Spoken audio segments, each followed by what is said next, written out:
Lebih 20,000 tanda tangan petisyen desak Khairuddin letak jawatan. Dikemas kini 9.30 PM, dia menjadi perhatian setelah didapati tidak menjalani kuarantin 14 hari selepas pulang dari Turki pada bulan lalu.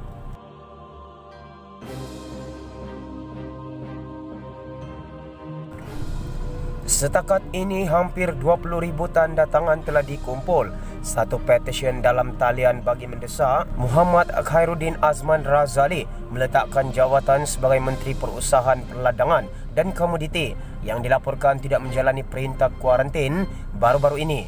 Setakat jam 9.28 malam ini, seramai 20,565 telah menandatangani petisyen di Change.org yang dimulakan 2 hari lalu bagi mendesak peletakan jawatan tersebut.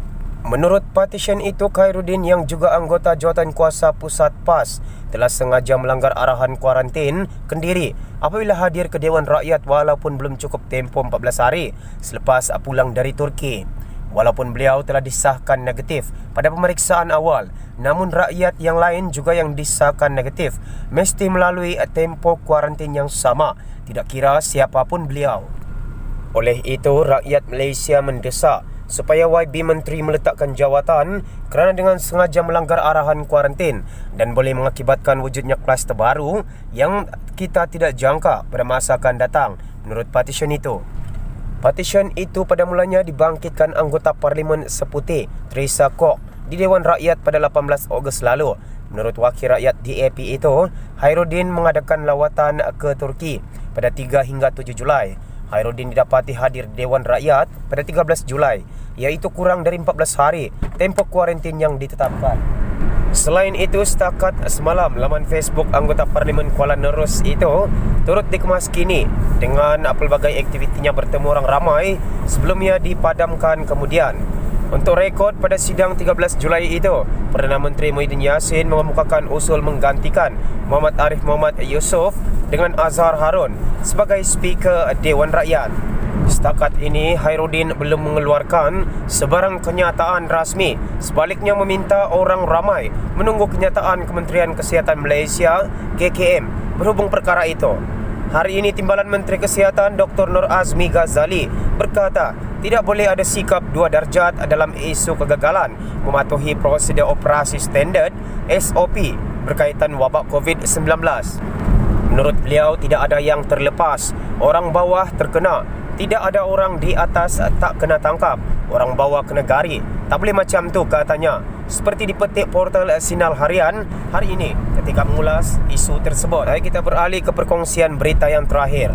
Kurang bijak PKR guna logo sendiri di Sabah, kata pemimpin warisan. Keputusan Anwar Ibrahim itu dibuat ketika pengurusi PKR Sabah sendiri berkata kepimpinan parti negeri sedang pertimbang cadangan guna simbol warisan, kata Ketua Bahagian Warisan Tuaran Rakam Sijim.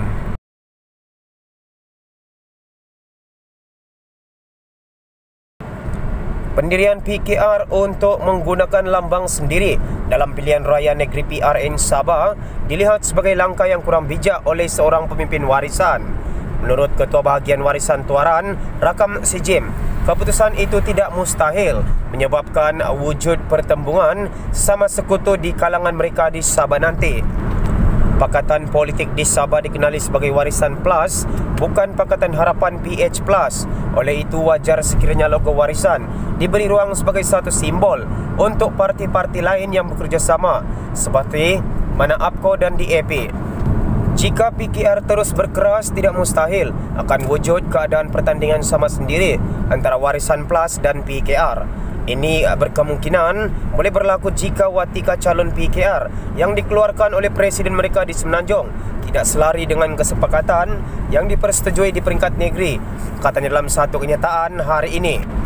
Kepentingan warisan didulukan.